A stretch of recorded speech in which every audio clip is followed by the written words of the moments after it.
सदियों में एक आध बार ऐसा होता है कि कोई इंसान इतना बड़ा हो जाता है कि उसकी तारीफ नहीं की जाती। उसकी तारीफ इसलिए नहीं की जाती कि उसकी तारीफ की नहीं जा सकती, ऐसे शब्द ही नहीं होते, और उसकी तारीफ करने की कोई ज़रूरत भी नहीं होती।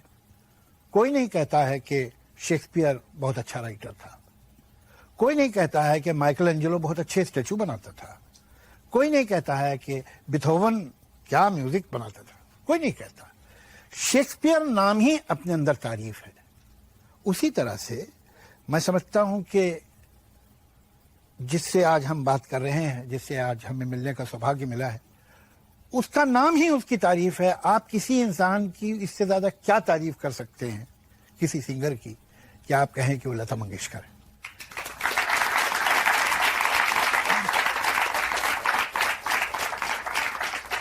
लता जी, आपका बहुत बहुत स्वागत।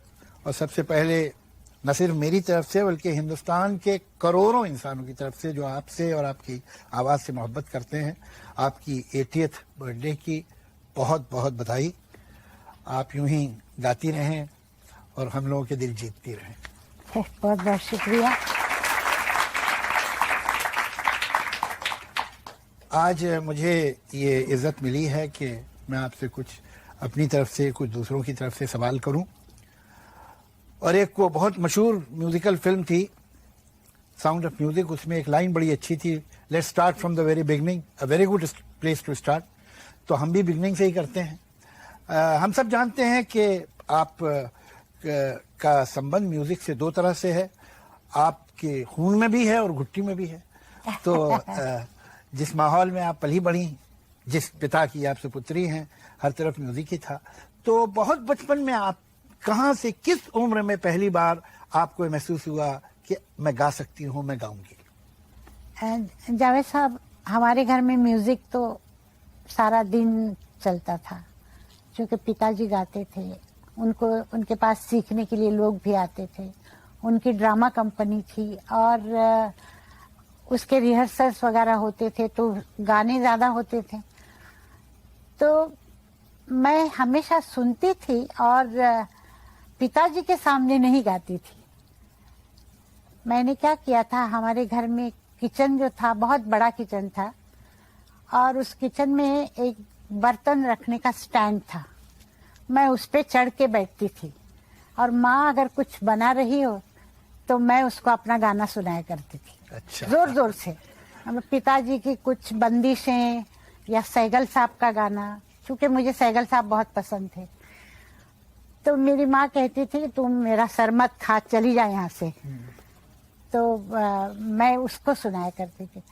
इस तरह मेरा गाना था। पर क्या हुआ कि एक दिन मेरे पिताजी किसी को गाना सिखा रहे थे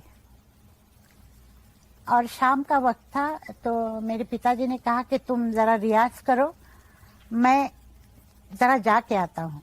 तो वो नीचे गए और मैं गैलरी में खेल रही थी, मैं सुन रही थी। कितनी बड़ी थी आप उस वक्त? मुझे लगता है मैं 5 साल की थी, 4-5 साल की। तो वो गा रहा था, तो उसने जो शुरू किया मुझे अच्छा नहीं लगा। मैं अंदर गई, मैंने कहा कि ये ऐसा नहीं, बाबा ऐसा नहीं गाते हैं, ये ऐसा गाते हैं। मैंने गा के बताया उसको। तो मेरे पिताजी इतने में आ गए, उन्होंने बाहर से सुना और सुन के अंदर आए, तो मैं भागी वहां से। तो मेरे पिताजी ने मेरी माँ को कहा कि ये घर में गवैया बैठा है और मैं बाहर क्यों सिखा रहा हूँ लोगों को। और दूसरे दिन उन्होंने सुबह 6 बजे मुझे उठाया और कहने लगे तानपुरा उठाओ और बैठो मेरे सामने। मैं तो बहुत छोटी थी उस वक्त। तो जो मैंने रात को उसको सिखाए थे चीज, वही उन्होंने स्टार्ट किया। हालांकि वो शाम का राग था, पुरिया धनाश्री, पर उन्होंने वो शुरू सुबह से किया और मैंने तब से उनसे सीखना शुरू किया। बहुत छोटी होंगी आप, इसलिए कि मेरे ख्याल से 13-14 साल की उम्र में तो आपने पहला अपना गाना ही गा दिया था। मैंने 9 साल में, मैं जब 9 साल की थी, तो एक ऐसा वाक़या हुआ कि कुछ लोग मेरे पिताजी के पास आए। हम लोग शोलापुर में थे जी। और वहाँ हमारी कंपनी थी, ड्रामा कंपनी, और वहाँ उनके शोज होते थे मेरे पिताजी के।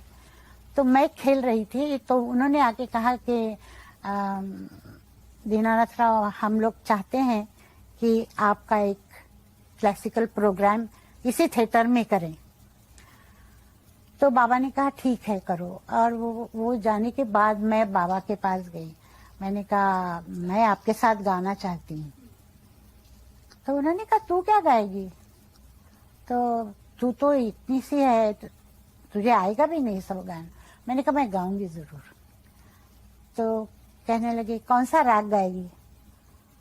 तो मैंने कहा खंबावती गाऊंगी जो आप सिखा रहे थे।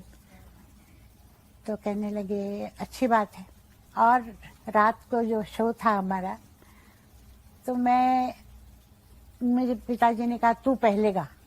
तो मैं जाके गाने के लिए बैठी, गाया मैंने, लोगों को बहुत अच्छा लगा। फिर पिताजी आए और वो बैठे, मैं उनके पास बैठी रही। और वो जब गा रहे थे तो मैं उनके गोद में सर रख के सो गई। तो ये मेरा पहला प्रोग्राम था, तब मैं थी 9 साल की। और पहला गाना आपका रिकॉर्ड हुआ? पहला गाना रिकॉर्ड हुआ 42 मार्च में। वो ऐसे हुआ कि मराठी पिक्चर थी जी। किती हसाल, और उसका म्यूजिक जो कर रहे थे उनका नाम सदाशिवराव नेवरेकर था। वो मेरे पिताजी के साथ ड्रामा में काम करते थे। तो वो आए, उन्होंने कहा कि एक पिक्चर बन रही है, मैं म्यूजिक कर रहा हूँ, मैं चाहता हूँ तुम्हारी बेटी मेरी पिक्चर में गाए। तो मेरे पिताजी ने कहा कि नहीं, मैं उसको सिनेमा में डालना नहीं चाहता हूँ, मुझे बिल्कुल अच्छा नहीं लगता है, तो तुम ये बात भूल जाओ। तो उसने कहा नहीं नहीं, तुम्हें मेरी दोस्ती का वास्ता है कि तुम प्लीज एक गाना इस लड़की से मुझे गवाने दो। तो फिर मेरे पिताजी ने कहा अच्छा ठीक है। मैं गई, उनका गाना गाया। वो पिक्चर भी नहीं आई, गाना भी नहीं। कहाँ रिकॉर्ड हुआ था गाना? गाना रिकॉर्ड हो गया जी। कहाँ हुआ था? वहाँ सरस्वती सिनेटॉन था, पूना में। पूना में। तो आपको वो दिन याद है, कैसे आप घर से निकली, कैसे गई? ये बहुत बड़ा एक्सपीरियंस होगा ना, पहली बार गाना रिकॉर्ड हो रहा है। हाँ, और मैं उससे पहले क्लासिकल प्रोग्राम करती थी मेरे पिताजी के साथ। तो उतना डर नहीं लगा। सिर्फ वहां जाके, और वसंत जोगलेकर उसके डायरेक्टर थे। और उस जमाने में सुवर्ण लता करके एक हीरोइन थी, वो थी वहां पे। गाना गा के मैं शाम को वहां से निकल आई। बहुत देर तक चलता रहा और फिर वो पिक्चर बनी नहीं। ये बात मार्च की है। अप्रैल में मेरे पिताजी की डेथ हुई। पिताजी की डेथ होने के बाद दूसरा कोई मेरे पास ये नहीं था कि मैं घर में पैसे कैसे लाऊं, क्योंकि हम लोग 4 बहनें, एक भाई, और आप सबसे बड़ी और बहन? मैं सबसे बड़ी। माँ बहुत ये हो गई थी परेशान। तो मेरे पास मास्टर विनायक आए और उन्होंने कहा कि तुम मेरी पिक्चर में काम करोगी क्या? ये मास्टर विनायक वही जिनकी बेटी बड़ी मशहूर हीरोइन नंदा थी। नंदा जी। और वो मराठी में बहुत मशहूर थे। उनकी एक ब्रह्मचारी पिक्चर बनी थी, वो उस जमाने में बहुत चली थी जी। उनका बहुत नाम था। तो उन्होंने कहा कि तुम उसका नाम था पिक्चर का पहली मंगला गौर, और उसमें मैंने उनको कहा कि मैं काम करूंगी। पर उनका कुछ झगड़ा हुआ, मेरा कॉन्ट्रैक्ट साइन हुआ और उन्होंने छोड़ दी कंपनी। वो निकल गए, कोल्हापुर गए और उन्होंने अपनी कंपनी शुरू की। और जाते वक्त मुझे कह के गए कि तुम्हारा ये पिक्चर तुम्हारी पूरी हो जाए तो तुम कोल्हापुर आना मेरे पास काम करने के लिए।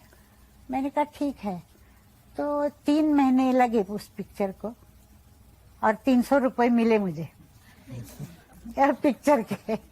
मैंने उसमें काम किया था, 2-3 गाने थे जी। और उस वक्त वो गाना मेरा एक चला था।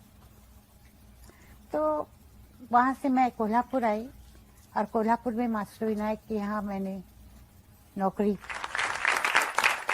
ये अचानक प्लेबैक सिंगिंग में कैसे आप आई? कैसे? ये मैं ये पहला कदम कैसे उठा? ने क्या हुआ कि 47 तक तो मैं नौकर थी प्रफुल्ल पिक्चर्स में, जी पर मास्टर गुलाम हैदर की डेथ, विनायक राव की डेथ हुई जी अगस्त में, और उनके मेरे ख्याल 8-10 दिन के बाद मेरे पास हमारे कैमरामैन थे, तो वो आए। उन्होंने कहा, उनका नाम था पापा बुलबुले।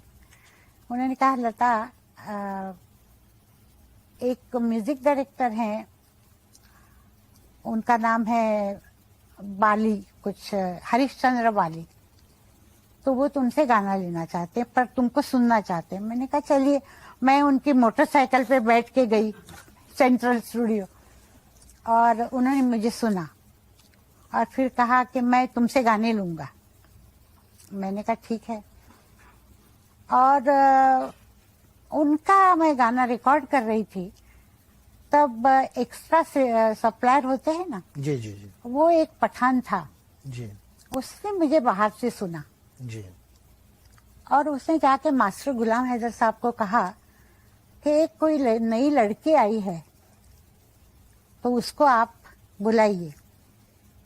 मुझे मैसेज आया, तो मैं फिल्मिस्तान गई, गोरेगांव। मैं और मेरी मौसी की लड़की थी, मेरी बहन, वो हम लोग बैठे रहे, उनका रिकॉर्डिंग चल रहा था। मतलब गाना कुछ 3 बज गए, 4 बज गए, हम लोग बाहर बैठे हुए। तो 5 बजे मास्टर जी बाहर आए और कहने लगे, तो बड़े म्यूजिक डायरेक्टर थे। हाँ, मतलब उनका बहुत नाम था। तो कहने लगे कि भाई सॉरी, रिकॉर्डिंग चलती रही, चलो तुमको जरा सुन ले हम। वो ले गए मुझे उनके थिएटर में, और वो खुद पियानो बहुत अच्छा बजाते थे, तो उन्होंने मेरा गाना सुना। तो मैंने उनका ही गाना सुनाया उनको पहले, तो बड़े खुश हुए। फिर कहने लगे कोई और गाना सुना। वो था मैं तो उड़ूं गुलाबी चुनरिया, हुमायूं पिक्चर बनी थी महबूब साहब की, उसमें था गाना। तो वो फिर उन्होंने कहा कोई और सुनाओ, तो मैंने नूरजहां जी का कोई गाना सुनाया। फिर पूछा किससे सीख रही हो?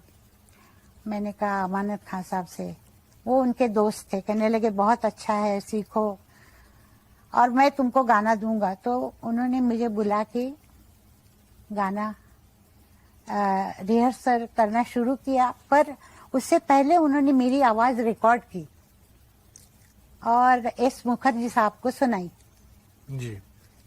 उनके पिक्चर बन रही थी अपनी, जो जिसमें यूसुफ भाई और कामिनी कौशल थी, शहीद। तो शहीद का गाना था, बदनाम ना हो जाए। तो मेरी आवाज उन्होंने सुनी फिल्म पे और उनको कहा कि ये आवाज चलेगी नहीं।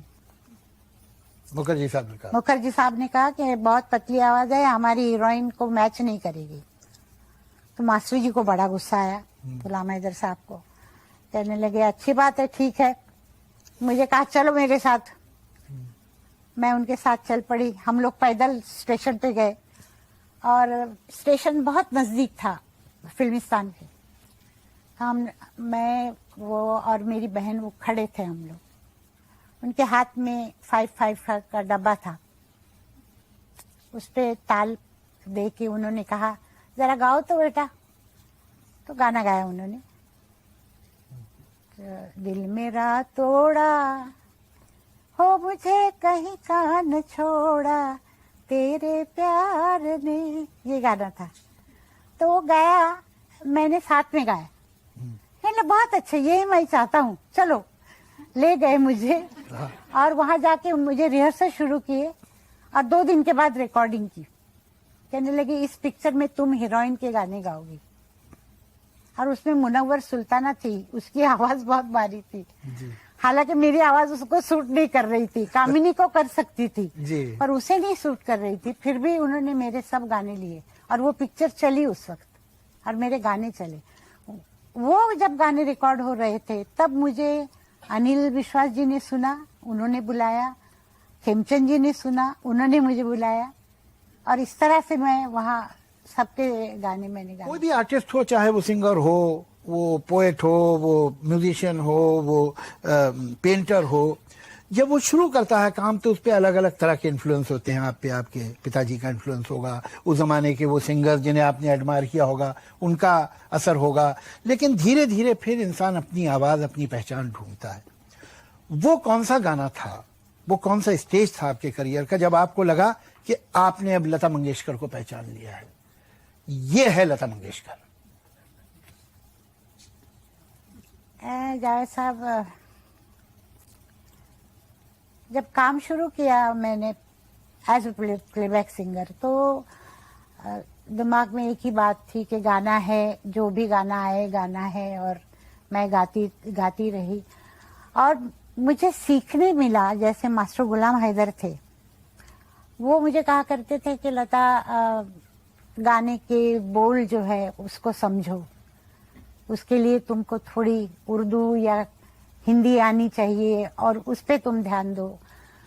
इमेजिन करो कि जो पिक्चर पे जो हीरोइन गा रही है वो नहीं है, तुम ही गा रही हो, तुमको ये दुख हुआ है या तुमको ये खुशी हुई है, तो जब तुम वो सोच के गाओगे तो तुम अच्छा गाओगे। ये उन्होंने शुरू किया। अनिल दा थे, अनिल दा ने मुझे बताया कि अनिल विश्वास, अनिल विश्वास, उन्होंने मुझे बताया कि सांस ऐसे छोड़नी चाहिए, इस तरह से, ताकि लोगों को पता ना चले कि तुमने सांस कहाँ ली। हालांकि मेरी सांस बहुत लंबी थी, मुझे तकलीफ नहीं होती थी, पर वो मैंने उनसे सीखा। मैं, ये पहला जो दौर था, मैं सीखती रही कि ये करना चाहिए, ऐसा होना चाहिए। एक दिन क्या हुआ कि मैं, अनिल विश्वास जी, मैं, उनके असिस्टेंट और यूसुफ भाई, मतलब दिलीप कुमार जी, हम लोग ट्रेन से गोरेगांव जा रहे थे। तो लोकल ट्रेन से, उस वक्त सभी लोकल ट्रेन से जाते थे, तो मैं भी थी उसमें। हम लोग ऐसे आमने सामने बैठे हुए थे, तो अनिल दा ने कहा कि यूसुफ, ये लता मंगेशकर है, बहुत अच्छा गाती है। तो उन्होंने कहा कि कहाँ की है, तो कहने मराठी है। और तो यूसुफ भाई ने जरा सा चेहरा ऐसे करके कहा, क्या है, मराठी लोगों के बोलों में थोड़ा दाल भात की बू होती है, तो तंदूरी चिकन नहीं होता। तंदूरी चिकन नहीं तो मुझे वो बात बहुत अजीब लगी। मैंने कहा ये ठीक नहीं लगता। मैं घर गई तो शफी भैया थे, मोहम्मद शफी, नौशाद साहब के सिस्टर। जी हाँ, वो मुझे बहन मानते थे। मैं उनको मिली, मैंने कहा शफी भैया कुछ कीजिए और मुझे कोई उर्दू सिखाने वाला दीजिए। तो एक मौलाना थे, महबूब उनका नाम था, उनको वो लेके आए। वो बहुत अच्छे आदमी थे। उन्होंने मुझे उर्दू थोड़ा सा पढ़ना लिखना चालू किया। दिमाग में वो था कि दाल भात जो है वो नहीं होना चाहिए। आप एक प्लेबैक सिंगर हैं कि जिनके बारे में मैं हिंदुस्तान के बड़े बड़े क्लासिकल सिंगर्स से और क्लासिकल म्यूजिशियन से मिला हूं, और उनके अंदर बड़ा रिजर्वेशन होता है, अरे भाई फिल्म का गाना क्या, ये तो 5 मिनट का काम है, ये वो सब करते हैं। एक इंसान के वो कायल हैं, वो आप हैं। तो आपको कभी कभी ऐसा ख्याल आता है कि अच्छा मैं क्लासिकल सिंगर हो गई होती, इधर ना जाती उधर चली जाती, तो वहां भी आप? जावेद साहब, मुझे इस बात का रिग्रेट है डेफिनेटली जो आप कह रहे हैं जी। कि मेरी बहुत इच्छा थी क्लासिकल सिंगर बनने की जी। पर जब काम शुरू हुआ और मेरी जिम्मेदारियां इतनी थी कि मैं क्लासिकल की तरफ ज्यादा ये ध्यान नहीं दे सकी, रियाज नहीं कर सकी, क्योंकि सारा दिन रिकॉर्डिंग होती थी। जी। और शुरू शुरू में क्या हुआ जावेद साहब, मेरे साथ ये भी हुआ कि मुझे ये नहीं मालूम होता था कि स्टूडियो में कैंटीन होता है, वहाँ चाय मिलती है या खाने के लिए मिलता है। मैं सारा दिन भूखी रहती थी, मैं एक कमरे में बैठी रहती थी। सब लोग जाते थे दोपहर को खाना खाने, मैं रिकॉर्डिंग रूम में बैठी रहती थी और गाना रिकॉर्ड होने के बाद ही मैं घर जाती थी। अभी मतलब अच्छा लगता है, पर उस वक्त मेरे पास पैसे बहुत कम होते थे। 1-2 रुपए मतलब टिकट लिया ट्रेन का, वहां पहुंचे तो थोड़े से पैसे मैं बचा के रखती थी, क्योंकि मालाड में क्या था, स्टेशन से स्टूडियो बहुत दूर था, तो सब लोग टांगा करके जाते थे। मैं टांगा नहीं करती थी, मैं पैदल जाती थी, पैदल आती थी, पैसे बचाने के लिए। और वो पैसे मैं स्टेशन पे जो भाजी मिलती थी जी। वो सब्जियां मैं खरीद के घर ले जाती थी। अच्छा। मतलब एक ही ये रहता था कि घर में किसी को तकलीफ नहीं होनी चाहिए। ये जो है दरअसल प्लेबैक सिंगिंग का काम एक तरह से, वो जो क्रिकेट में गुगली की बॉल, आप क्रिकेट के बारे में इतना जानती है इसलिए मिसाल दे रहा हूँ कि वो दिखता लेग ब्रेक है लेकिन अब ऐसे जा रहा है। तो होता यह है कि आप गाना गाते हैं और आपको मालूम है कि स्क्रीन पे ये किसी और चेहरे पे और किसी और होंठों से गाना सुना जाएगा, तो ये जो इनडायरेक्टली है जाना का, ये क्या एक अलग तरह का तजुर्बा होगा? इस पे आपको किन किन बातों का ख्याल रखना पड़ता है? जाहिर साहब, मैं सबसे ज्यादा ख्याल रखती हूँ, मतलब गाना क्या है वो तो होता ही है और याद हो जाता है तो तकलीफ नहीं होती है, पर मैं ज्यादा ये सोचती हूँ कि बोल क्या है और कौन से बोल के लिए कितना मतलब वहाँ जोर देना है या हल्का कहना है, उसका क्या मतलब होगा, उस पे मेरा ज्यादा ध्यान होता है। मैं वही सोचती हूँ हमेशा गाते। मैं अगर ये पूछूं, हालांकि आपसे पूछना बड़ा अजीब सा है, कि आपको कभी कोई गाना मुश्किल लगा? नहीं, कुछ शुरू में मुझे ये लगता था कि ये गाना मुश्किल है। खास तौर पे सज्जाद साहब का जब गाना होता था तो मैं बहुत परेशान हो जाती थी कि इनको जो चाहिए, क्योंकि वो बहुत पर्टिकुलर होते थे कि कोई सा लगाया ऊपर तो ऐसा नहीं लगना चाहिए, उसमें बहुत सॉफ्ट होना चाहिए, और क्योंकि उनके दिमाग में अरबिक म्यूजिक ज्यादा था। अच्छा। तो वो चाहते थे कि बोलों पे जोर नहीं दो, आलाप जोर से नहीं गाओ जी। तो मैंने उनसे वो सीखा, और वो जब उनका गाना होता था तो मुझे डर लगता था कि मैं कहीं ऐसा तो नहीं गा जाऊंगी कि उनको अच्छा नहीं लगे। ये भी मुझे ध्यान रहता था कि म्यूजिक डायरेक्टर को नहीं ये होना चाहिए कि अरे मैंने क्या बनाया था और क्या गा के गई, ये नहीं होना चाहिए। एटलीस्ट उसके मुंह से ये होना चाहिए कि अच्छा गाए। मेरे ख्याल से आमतौर से यही हुआ है जब आपने कहा कि म्यूजिक डायरेक्टर ने सोचा मैंने क्या बनाया था, इसने क्या गा दिया। अब रहा आखिरी आपके रिक्वेस्ट। अभी इस वक्त गाना तो मेरे लिए मुश्किल है, पर मैं इतना ही कहती हूँ कि ए क्या बोलता तू